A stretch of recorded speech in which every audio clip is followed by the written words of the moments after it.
Fala galera, eu sou o Choquito e sejam muito bem-vindos ao meu canal sobre RPG. No vídeo de hoje eu vou te ensinar como fazer tiles de dungeons para suas mesas de RPG. E o melhor de tudo é que são um projeto bem simples, fácil e utilizando apenas materiais recicláveis que muita gente tem em casa. E esse é apenas um começo de uma série que eu vou estar trazendo aqui no canal. Vão ser diversos tutoriais ensinando a fazer diversas peças de cenários para suas mesas de RPG. Então já se inscreva no canal para não perder os próximos vídeos dessa série. Como sempre, a lista completa de materiais vai estar disponível aí na descrição. Então agora, sem mais enrolações, vamos partir para o tutorial.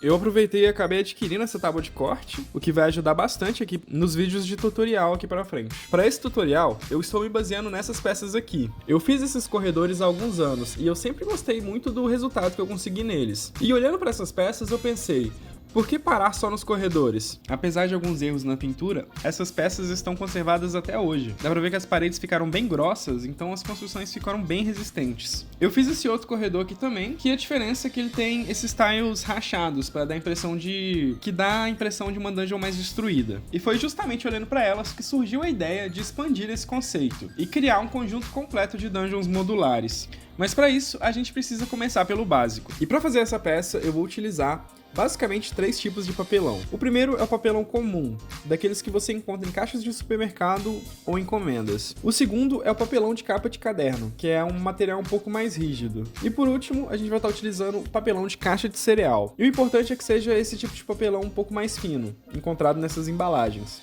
Agora que os materiais já estão separados, está na hora de colocar a mão na massa. O primeiro passo é cortar quadrados de 8 cm por 8 cm, que eu faço com o auxílio de uma régua e de um estilete. Essa vai ser a base da nossa peça.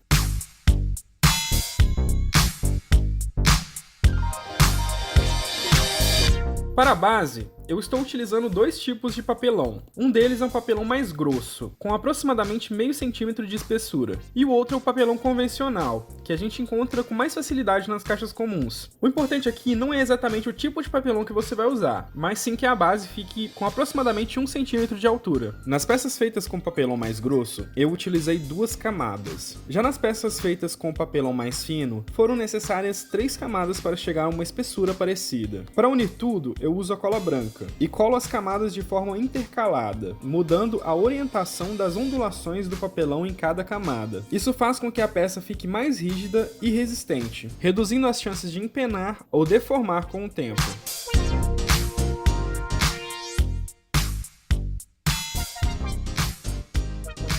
Depois de colar as camadas, eu utilizo fita crepe para manter tudo no lugar durante a secagem. Isso ajuda a evitar que as peças deslizem ou fiquem desalinhadas, enquanto a cola ainda está úmida. Outra opção é colocar um livro ou qualquer objeto pesado sobre as peças. Assim elas secam sob pressão e tendem a ficar mais retas e uniformes no final do processo. Depois é só repetir esse mesmo processo para todas as peças. A quantidade vai depender do tamanho das masmorras que você pretende montar. Eu recomendo fazer várias de uma vez, já que o processo é simples e aproveita melhor o tempo de secagem. A vantagem de um sistema modular é justamente essa. Quanto mais peças você tiver, maiores e mais variadas serão as dungeons que você poderá criar nas suas aventuras.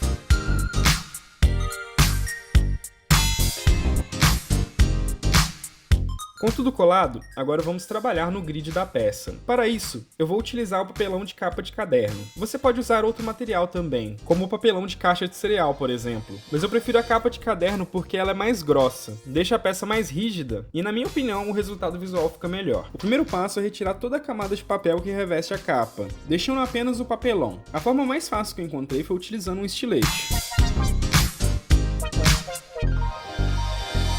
Feito isso, com o auxílio de uma régua e uma caneta, eu marco quadrados de 2,5 cm por 2,5 cm. Como esse tile será um grid de 3x3, a gente vai precisar de 9 quadrados para cada peça.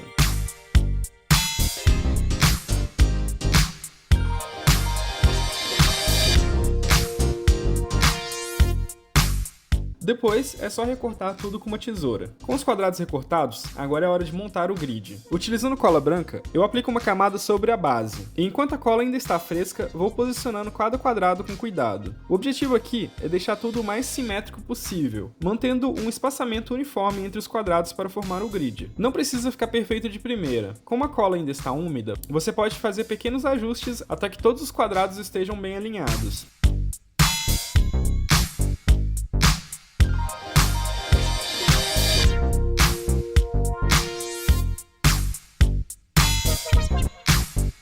Agora nossos tiles estão praticamente prontos, mas tem um detalhe que eu gosto de fazer para melhorar o acabamento da peça. Como a base é feita de papelão, aquelas aberturas da ondulação ficam visíveis nas laterais, e eu prefiro esconder isso. Para resolver esse problema, eu começo medindo a altura da lateral da peça, que deve ficar um pouco abaixo de 1 cm. Com essa medida em mãos, eu recorto algumas tiras de papelão da caixa de cereal. Esse material é fino e fácil de trabalhar, funciona muito bem para dar acabamento. Depois, utilizando uma pistola de cola quente, eu vou colando essas tiras em toda a volta do tile, cobrindo completamente as laterais. É um detalhe simples, mas que deixa a peça com um visual muito mais limpo e acabado. Com a peça finalizada, chegou a hora da pintura. Dessa vez eu vou estar utilizando tinta PVA preta. Essa vai ser a primeira vez que eu uso esse tipo de tinta. Nos corredores que eu mostrei no início do vídeo, eu utilizei tinta guache e o resultado ficou muito bom. Então se você não tiver tinta PVA em casa, pode usar a guache sem problema. A única diferença é que talvez sejam necessárias algumas camadas a mais para conseguir uma cobertura semelhante. Para a pintura, eu faço uma mistura de tinta preta, cola branca e água. A cola branca tem duas funções aqui. A primeira é ajudar a selar o papelão, deixando a superfície mais resistente. A segunda é aumentar a aderência da tinta, criando uma camada mais firme depois que tudo seca. Uma dica importante: tente deixar essa mistura bem diluída. No começo eu acabei deixando a tinta mais grossa do que deveria, e percebi isso quando comecei a aplicar nas peças. Mas aí depois eu ajustei a mistura colocando um pouco mais de água, e o resultado ficou bem melhor. Eu aplico uma camada por toda a peça, tomando cuidado para cobrir bem os cantos e os espaços entre os quadrados do grid.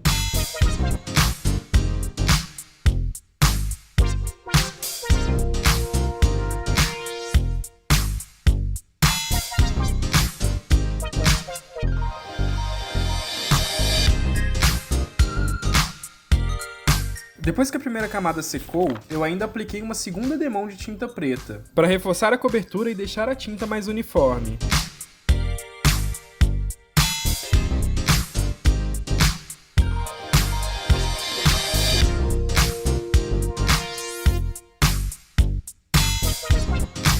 Com a tinta preta completamente seca, chegou a hora de fazer o dry brush. Nos meus corredores, eu fiz essa etapa usando tinta prata, mas dessa vez eu optei por usar o cinza, fazendo um efeito mais próximo de pedras. Para chegar nesse tom, eu misturei tinta acrílica fosca preta com tinta acrílica fosca branca, em partes iguais. Com a cor pronta, eu peguei o pincel com bem pouca tinta e comecei a passar levemente por toda a peça. A ideia aqui é que a tinta pegue só nas partes mais altas da peça, realçando os detalhes sem cobrir o preto que está por baixo.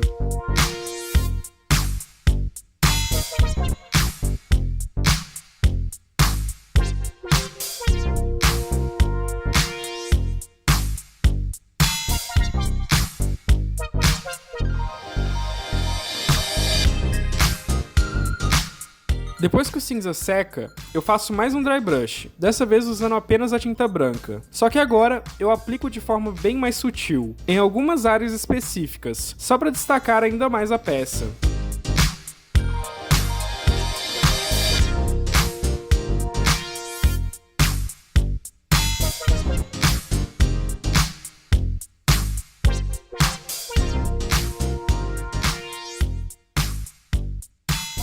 E com isso, o nosso tile está pronto.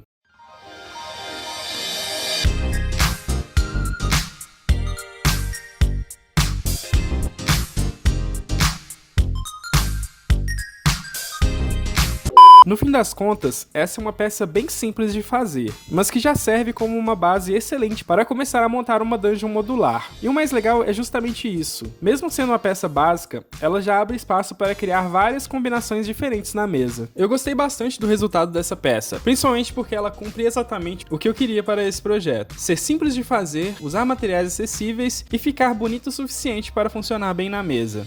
A ideia dessa série é justamente ir construindo esse conjunto aos poucos. Começando pelas peças mais básicas, como esse tile 3x3, e depois fazendo peças mais avançadas. Então esse aqui é só o começo. Se você curtiu o resultado, gostou da proposta e quer ver a continuação desse projeto, já deixa o like no vídeo e se inscreve no canal, para não perder os próximos episódios. Porque a ideia é continuar expandindo essa dungeon e trazer peças cada vez mais interessantes daqui pra frente. E se você acabar fazendo esse tile aí na sua casa, eu vou deixar o meu Instagram aparecendo aqui na tela. Se quiser, pode me marcar por lá, porque eu realmente quero ver como ficou o resultado das peças de vocês. Muito obrigado por assistir e até o próximo vídeo.